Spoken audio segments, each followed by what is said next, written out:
33 brand new Raptor 3 engines. We power through ascent ahead of hot stage separation. Booster shuts down all but 5 sustainer engines. Stage 2 lights its Raptor engines while still attached to Super Heavy. We get to see stage separation debuting the integrated hot stage, directional booster flip, engine relight, and boost back using 33 engines. And after coasting for a few minutes, the booster today will target a landing burn and soft splashdown a few miles off the coast from Starbase. Yeah, ship does a bunch of fun things like deploying 20 Starlink simulator satellites, 2 of them Dodger Dogs as we affectionately call them, single engine Raptor relight, and then reentry. Everybody's favorite part, lots of fun Technicolor colors that will be brought to us by Starlink. And if all of that goes as planned, we will finish the test with a flip, a landing burn, and a soft splashdown in the Indian Ocean. And actually, in just a few moments, thanks to Starlink, we'll be going live to the Indian Ocean and chatting with the ship recovery team stationed out there. I'm so excited for that. That's going to be awesome. So cool. But sit tight, because first we're going to go to Dan for a quick status check. Yeah, thanks, guys. Everything's still looking good. We are not tracking any issues technically on the vehicle or on the pad. Range status continues to be good, both the range out here in the Gulf and out in the Indian Ocean. As you can see, we have started our propellant load. That happened at about 36 minutes before T0. We're loading about 20% faster on Pad 2 than we did on Pad 1. Our flight director, Ty Huntington's back in the chair again. He was there for Starship's first flight test and 11 back for V3. He did that final go, no go at about T-minus 1 hour. We do start loading on ship first. That happened at about T-minus 37. Booster follows about 1 minute later, starting with its liquid oxygen and then its liquid methane. And then ship fuel is the last one to kick off at about T-minus 35. We're going to continue loading all of this propellant on board until about 3 minutes right before launch, 3 minutes 20 on ship, 2 minutes 50 on the booster. So we go pretty much right down to the wire. But as of this moment, still looking good. T0 set for 6:30 p.m. Central Time. Continuing to load prop, continuing to count down. All right. If you've been following along with these launches, you know we've been sending these suborbital and they splash down in the Indian Ocean. How the heck do we see some of that? Well, we have our recovery team, our Starship recovery team, and one of their primary jobs is to get those reentry views and a whole lot more. We're going to take them now. We're joining them out in the Indian Ocean. We've got Suren Sinai standing by, taking a moment from the recovery ops. He might be frozen. Let me know if you can hear me, Suren. How's everything looking out there in the ocean? Dan, I can hear you loud and clear. We're sitting in about 8-foot waves, but it's looking like a clear day, ready for a ship to come on through. All right, man. How many of these have you done? And walk us through. What's the recovery team's primary job out there?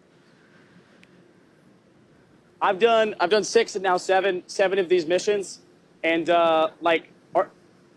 with every mission, we've seen it evolve, and but our primary goal has always been to clear the range. So just like we do over in the Gulf, the same kind of happens here. We send 1 to 2 boats out and we make sure there's nothing in the area so the rocket is clear to land. And then once we can guarantee that and have the rocket leave the pad, then we can proceed to imagery collection. So we have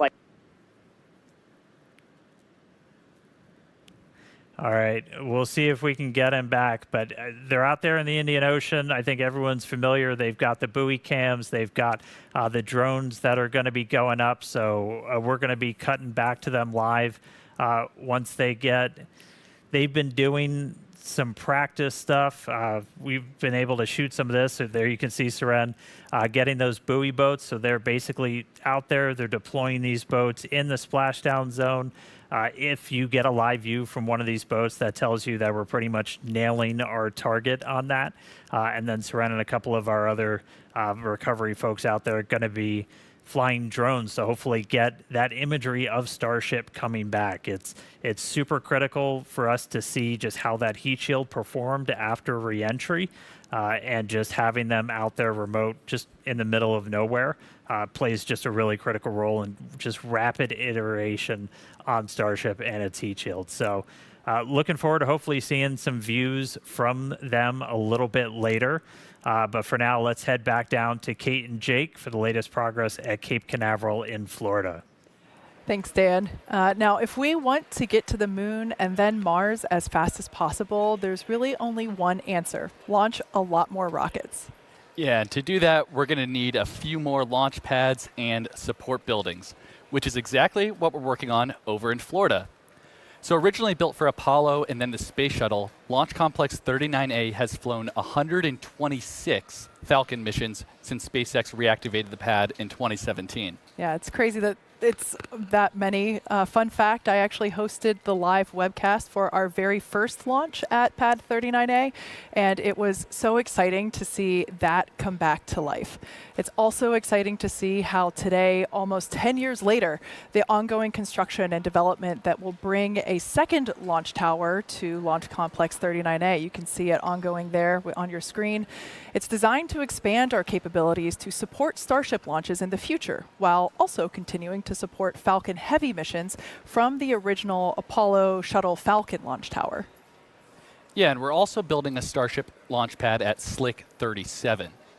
And to support the uptick in future launches, there's Gigabay, a giant assembly and maintenance facility designed to prep Starships ahead of Florida launches. And when complete, this huge structure aims to hold 24 work cells in over 800,000 square feet of workspace. That's 24 rockets under one roof. That's absolutely crazy. Going to be so many. Yeah. So SpaceX's future in Florida is quickly taking shape with our very first launches on the horizon. Yes, a horizon that aims for regular trips to the moon. Now, staying with the lunar conversation, we're going to head back up to Dan, who has Starship Vice President of Engineering, Bill Riley, our favorite webcast visitor, to talk about the moon. That's right, Kate. Yeah, crashing the webcast again. Bill Riley, VP of Starship Engineering. Thanks for coming, Bill. We wanted like a couple of minutes to geek out about the moon. Like Artemis 2 just flew humans around the moon for the first time in like 50 years, more than 50 years. I personally was wildly caught up in it. I don't know how you felt about the whole thing. Yeah, I found it really inspirational. I think part of being a spacefaring civilization is being out there exploring, and I thought Artemis 2 got us back to the moon and back exploring and being out farther than we had been before. It's always wild when you see space stuff kind of break through into the mainstream, and like it felt like that really did it. And I mean, that's going to continue happening. We're looking at a higher cadence of missions in Artemis, and Starship's obviously going to play a pretty big role in the entire Artemis program. But like, what's kind of next on the horizon?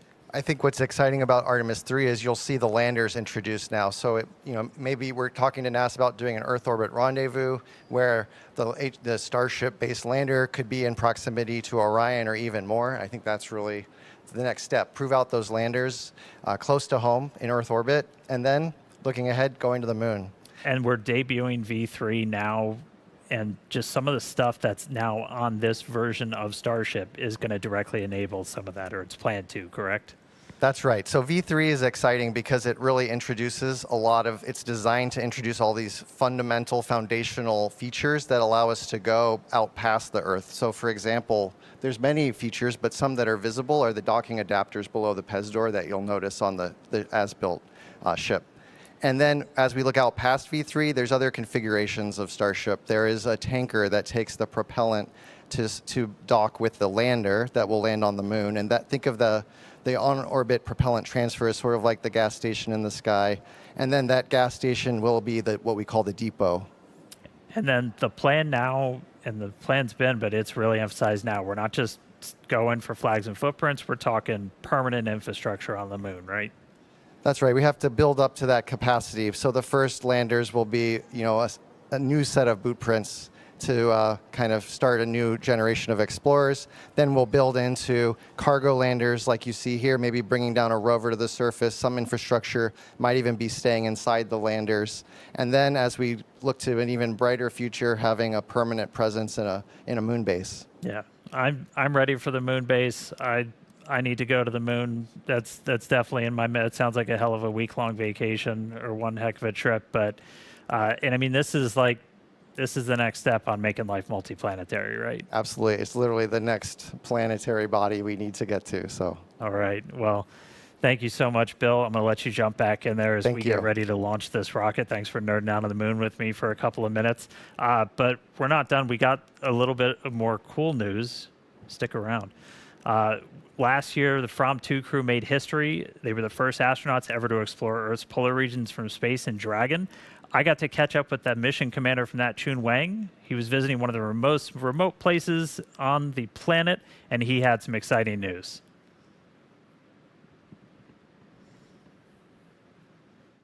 Awesome to talk to you. Start me off. Where the heck are you right now? Thank you for joining me to Fue Island, and this isolated island in the South Atlantic. It's arguably the most remote island in the world.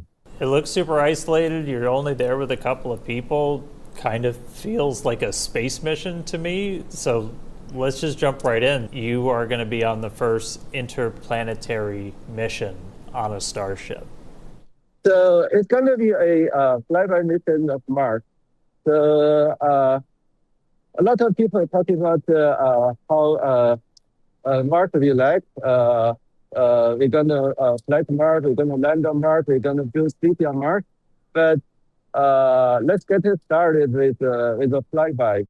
Doing a flyby of Mars, that's a heck of a trip, but you're kind of built for this kind of mission, right? Because if you're not landing on the surface, you're spending a long time going out there, you're going to fly by it. It's going to be like just an insane couple of hours, and then it's a big trip back home. How are you kind of built to handle this kind of a journey? This actually my style of spiral. I can stare at the map view on airplane all the way from takeoff to landing. So I think I'm enjoying the trip. So it's not just the Mars flight, you're also going to be taking a trip around the moon, right? So kind of do that step before heading all the way out to Mars. Yes, because even though it's just a flyby, it will try a lot of things that never been attempted before. How do you kind of see these types of missions in kind of the grand scheme of everything? It will light the fire. It will ignite imagination, and it will build the momentum. After we come back from Mars, you'll have an opportunity to take some real photos of Mars. Mars will no longer become a distant place. It will become reality. Well, Chun, thanks for calling in from the other side of the planet. Super cool location, super cool to talk to you, and exciting. You're going to get on Starship, you're going to go around the moon, and then do the first flyby of Mars. It's insanely exciting stuff. Yeah, looking forward to that. Oh, man. Fireworks indeed. Just incredible to be one of the first humans to become an interplanetary traveler while also joining Starship's first mission to fly past the moon. Yeah, Chun is certainly a one-of-a-kind explorer. And it's even more exciting to know everyone can join a future Starship mission. Yeah. If what you just heard excites you, challenges you, inspires you, we'd like to hear from you. Come join our team. Be one of the people walking past us out to the lawn to watch the world's best rocket launch. Help shape the literal future of humanity. Now, we need the best and the brightest, and we need you right now. Yeah, and we have tons of openings all across the company where we're looking for talented engineers and technicians at all of our sites, including McGregor, Texas, where we test every single one of these Raptor V3 engines behind us. Bastrop, Texas, where we build and assemble Starlink user terminals. We also need help up in Redmond, Washington. That's Starlink's global headquarters, where, among other things, we manufacture Starlink satellites. If you like the fall weather, that might be the place for you.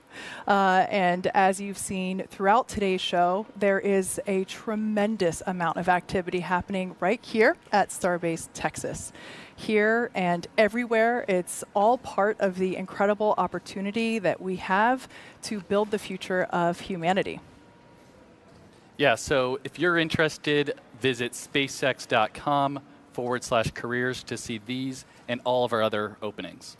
Now, I can tell you that the crowd is certainly starting to grow. Behind us, you see the launch pad there for yourself. Once again, this is the first flight test of Starship version 3. This will be the first time that we are debuting this booster, this ship, the launch pad that you see there. And you can see people walking over my shoulder here as our colleagues are moving in masses to go watch this liftoff in just over 7.5 minutes from now. It's pretty exciting stuff. It's pretty exciting, and as a reminder, we're only a mile and a half away here. So we are very close, about as close as you can be, and we're definitely expecting to feel it. Sorry to interrupt you, Jake. Hi. Do we have a mic? Hello, for those of I've you that might not launched. know. How are you guys? Welcome, Nikki. It's so Thank nice you. to have you here. It's a pleasure to be here. Oh my gosh. What do you think the Barbs are going to say when they see you here at Starbase? They better say all good things. But they're going to be excited, and they're probably going to want to come themselves next time. I mean, anybody can come and watch the launches. It's super accessible to the Really? public, so we welcome that. Okay, Barbs, come on down, because this is a lot of fun. I'm excited. Is it about to happen at any minute? So you see that number right there in the top left corner, 6.5 minutes. 6 minutes left? Yes. Oh, my gosh. But Yes. this is historic. This is a major moment, y'all. Yeah. It is. Is this your first rocket launch that you've seen live? Yes. Wow. Wow. How do you feel? Very, very excited. I'm happy it's a good day. I thought it might be like, I just noticed your shirt. You've got the right Hey. swag. I love this shirt. It's a great shirt. I have one as well. And it's a great name, Starship. I mean, how did you predict the future? Starships are meant to fly. I do not know. But major shout out to Elon. Elon, thank you for everything that you're doing for humanity. He's the man, for sure.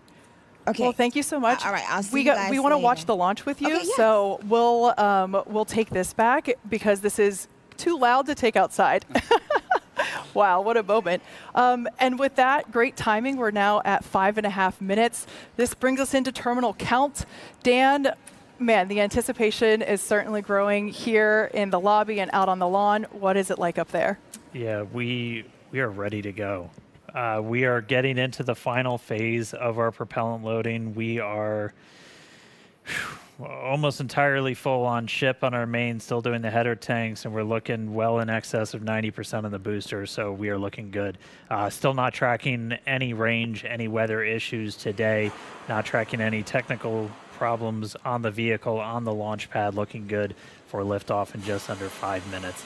Once we're done with propellant loading on the booster, you have over 11.5 million pounds of that liquid methane, liquid oxygen on those two stages. After that, we have to essentially get the pad ready for launch. We'll do something called pushbacks, where all of those lines running underground from the propellant farm up to the vehicle, they're going to clear back. They're going to push all that propellant back into kind of the bunker area around the prop farm and just basically get the pad ready. We'll see the vehicles do their final thrust vector control checkouts. So when we snoop in, we should see the engines do kind of final wiggle checks. That's how we steer the rocket. We're going to do those at about T-minus 100 seconds, so a minute 40, and then once we pass the T-minus 40-second gate. If we do need to hold, that is still built in at T-minus 40 seconds. It's built into the countdown. We can pause if we need anything like those pushbacks to complete. If we need anything on the rocket to get ready, we can hold there. We'll only stop if we have an issue. Not currently tracking one. We have one item that might hold us up a little bit just based off of what we've seen in recent static fires, but that's typically only been hanging out for a couple of extra seconds.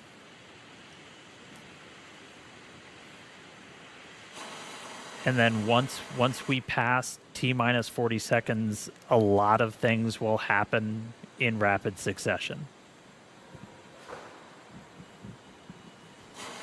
Yeah, that moment is called the QD, or Quick Disconnect Vent Gate. That's when we clear all the gas commodity lines that connect the pad to the vehicles.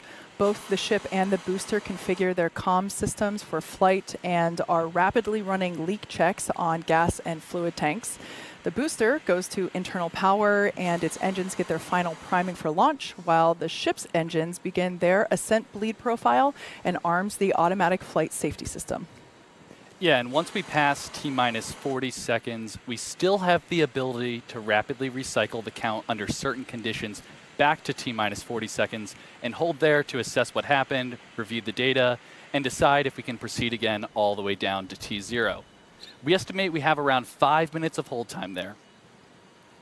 The flame diverter on pad 2 activates at around T-minus 17 seconds, and it enters what is essentially the point of no return at T minus 10 seconds. And there's a chance we could recycle, but the closer we get to T minus 10, the lower that chance becomes. All right, we are coming up on 2 minutes. We have completed propellant loading on the booster, just shut down the fuel pump for loading onto the ship, so we're closing all of that out now. 2 minutes to go. One kind of exciting aspect to V3, we're not going to start the engines up in kind of different sets. All 33 of those Raptors going to turn on all at once, and you're going to see the booster move off the pad a whole lot quicker.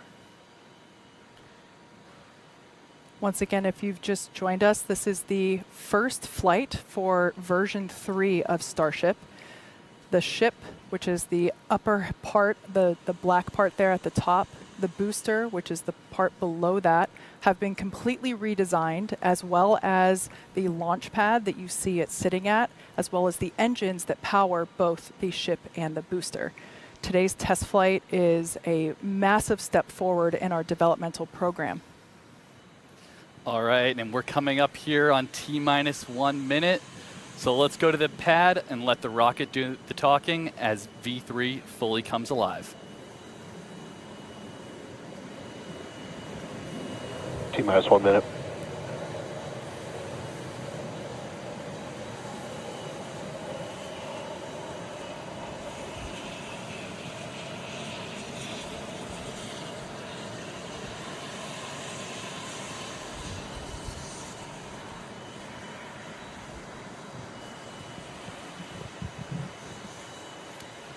All right, so we did hit the hold at T minus 40. Again, this is something that is built into the timeline. Not surprising, as we are doing this first flight off of pad 2. Sounds like we might already be clear. We held for a second just to make sure that the quick disconnect vents were basically ready for their final throwbacks. So we'll hang tight for a couple of seconds. I think we're about to reset, and the reset is in. Counting down, first flight of Starship V3. Psych, back to rapid recycle. All right, so hold here for a second. Looks like we're still managing some pressures in the ship quick disconnect.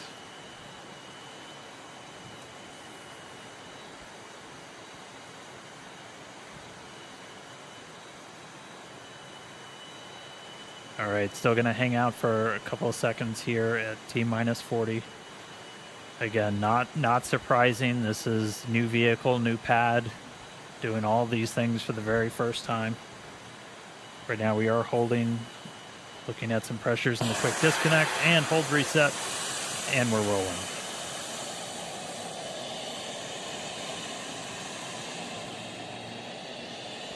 Flight directors, go up to launch.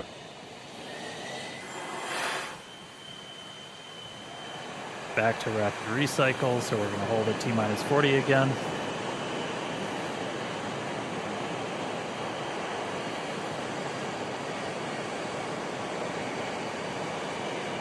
Hang tight for a second, we'll see what tripped this last one.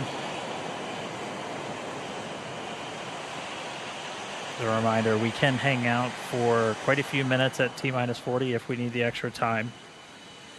You're not actively loading propellant onto the vehicle anymore, so the main thing you're kind of keeping an eye on is all of the temperatures inside those propellant tanks.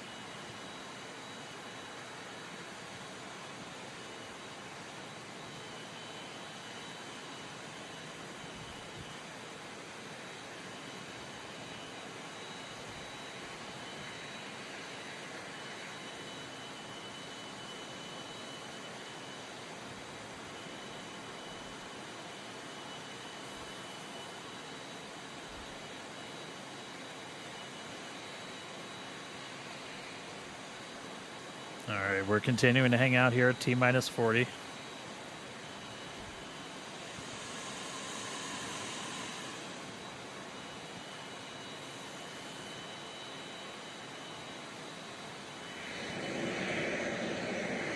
Teams team's taking a look right now at our diverter, so that water diverter underneath the system did trip a hold, but that basically just gives the team the chance to look at it, see if it's something that we need to troubleshoot in data or if it's something that we can clear this hold.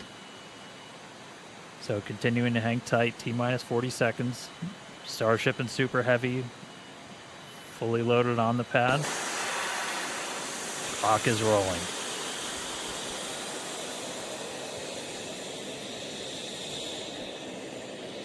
Two 30, flight directors, go for launch.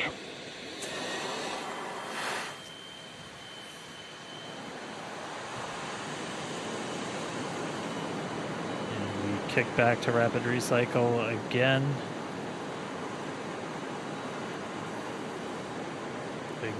I hope just they a have reminder, plenty of water in the DSS set it tanks. before, new pad, new Is rocket. DSS water or is that water mixed with Learning nitrogen? things What about exactly, this for people who don't know, hardware is the performing in the DSS? flight Alex? environment.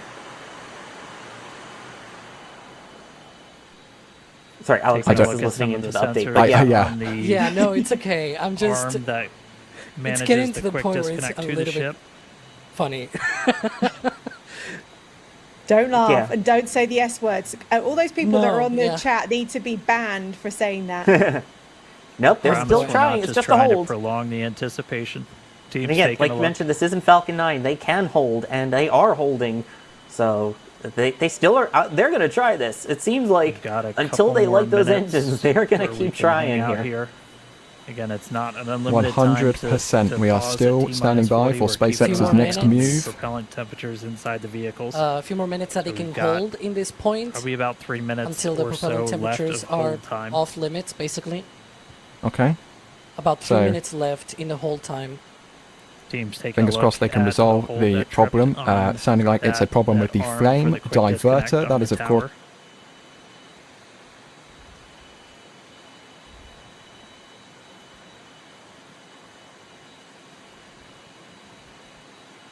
thrust, and then most recently we had an SQD, that's the ship quick disconnect arm, triggered the abort automatically. So the SpaceX personnel, the launch director, said they were go for launch, but then of course the vehicle takes control of the countdown. So if the vehicle sees something, it's a computer. It's just going to go ting and clip it off straight away because it's a computer. It can do that instantly. And T-minus 40 seconds is a very critical point for them because both the launch mount and the ship quick disconnect arm, they both depress. They do a depress. I called it out because I heard it. Like you can hear that depress vent that goes on when that step happens in that countdown sequence. So it's very easy to actually find out when the clock has resumed because that depress vent happens and you can hear it. I shouldn't be Looking laughing, on. but some of the comments in the chat are really keeping me entertained here. A very British one here came in. Still Computer holding says no. T-minus 40, still If anybody Yes. ever troubleshooting this watched issue. yeah, Little Britain at some point, you'll understand that comment. Hey, we gotta take it lightly, Probably right? This got is a about test Yes. flight, minute so or these minute things Absolutely. and a half happen. left of hold They're time. it's the first.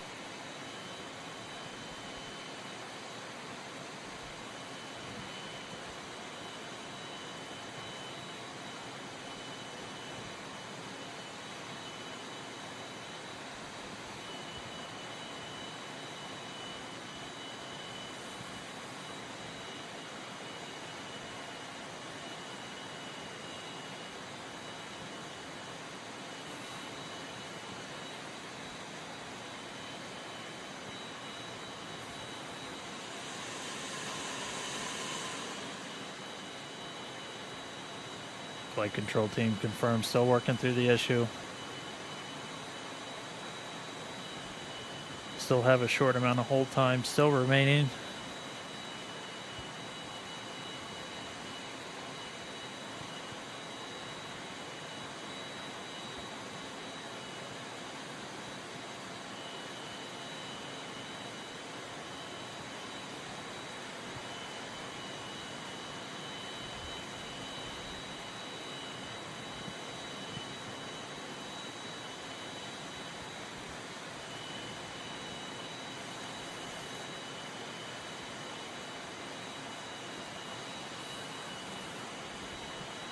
Still holding T-minus 40.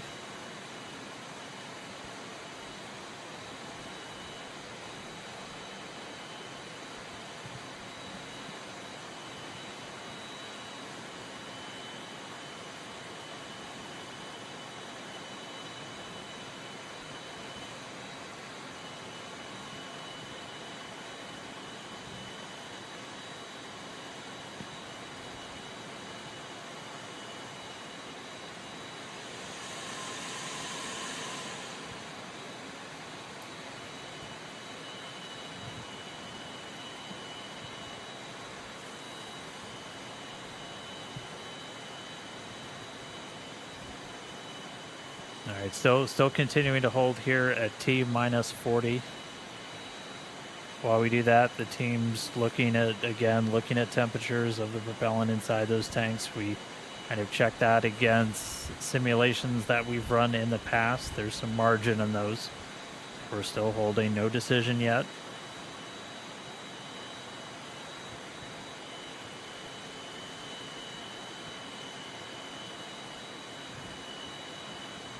Sounding like we have the fix in place. Hold reset, clock is rolling.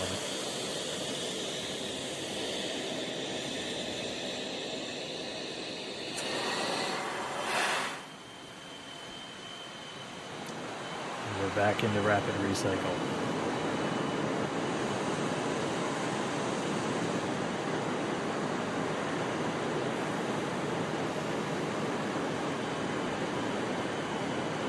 All right, we're back at our T minus 40 hold. Standing by to see what.